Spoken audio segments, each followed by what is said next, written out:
মানুষ কষ্ট পায় কেন? এবার কি ভেবে দেখেছো কেন কষ্ট পায়?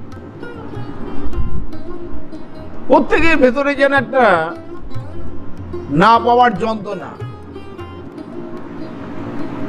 কেন এই না পাওয়ার যন্ত্রণা কেন? আর এই নিয়ে কষ্ট পায়। আর কষ্ট পেলে কি হয়? তখন ভগবানকে দোষ দেয়, নাই তার অদৃষ্টকে দোষ দেয়, তারপরে বিভিন্ন জায়গায় ছুটে যায়, বিভিন্ন ওই ভগবান বিক্রি সেলসম্যান আছে তাদের খপ্পরে পড়ে যায়। এই কষ্ট থেকে মুক্তি পাওয়া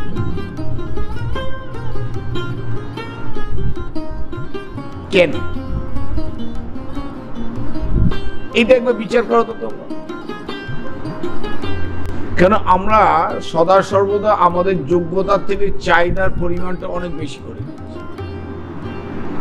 আমার কি যোগ্যতা আছে আমি সেটা ভাবছি না। বর্তমান সমাজ ব্যবস্থার উপরে আমার যোগ্যতার উপর আমি কি পেতে পারি, বর্তমান সমাজ ব্যবস্থার উপরে আমার যোগ্যতা অনুযায়ী আমি কি করতে পারি, বর্তমান সমাজ ব্যবস্থার উপর আমার কিভাবে চলা উচিত, আমি সেটা ভুলে গেছি, ভুলে যাচ্ছি, হারিয়ে ফেলছি। একটা মেয়ে যখন বিয়ে হয়ে আসছে, সংসারে আসছে, জানে স্বামী একটা কারখানায় কাজ করে, সে বেতন কত পেতে পারে? 8,000 10,000 টাকা। তাহলে তার স্বপ্নটাকেও কিন্তু, তার চাহিদাটাকেও কিন্তু তার মধ্যে থাকা দরকার। কিন্তু দেখা যাচ্ছে তার চাহিদাটা একটু উচ্চ মার্গের, উচ্চ পরিবারের চিন্তা ভাবনার মধ্যে সে রয়েছে।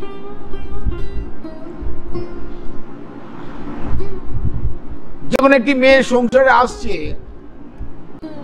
সে জানে আমার স্বামী 20,000 টাকা মাইনে পায়, 25,000 টাকা মাইনে পায়, 30,000 টাকা মাইনে পায়,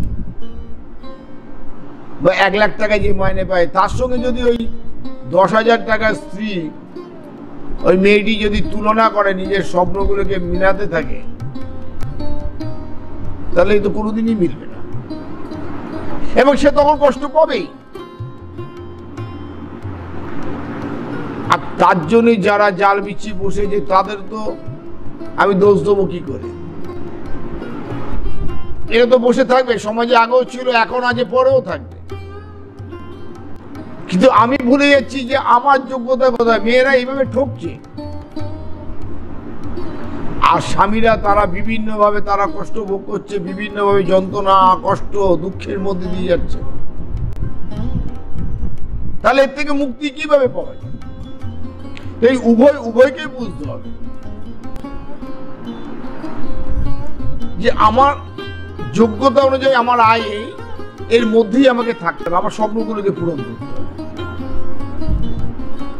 কিন্তু তা নয়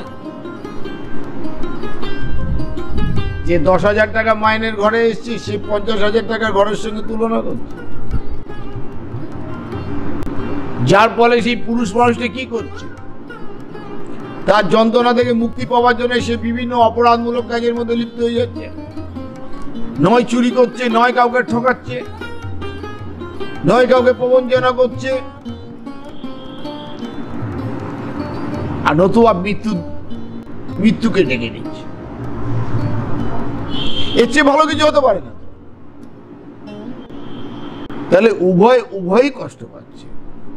তাই উভয়ের কষ্ট থেকে মুক্তির জন্য ওই সেলসম্যানের দরকার নেই, আর এখানেও কোনো দৌড়াবার কোনো প্রয়োজন নেই।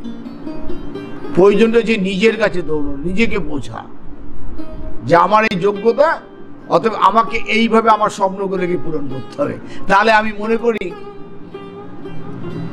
যে সেই জীবনটাকে যে কদিন বাঁচবে, বা যেভাবে যে কদিন সেই সংসারের মধ্যে ভগবান তাকে রাখবেন, সে আনন্দে এবং শান্তিতে বিরাজ করতে পারবে। তোমরা ভালো থেকো। জয় ঠাকুর শ্রী রামকৃষ্ণ।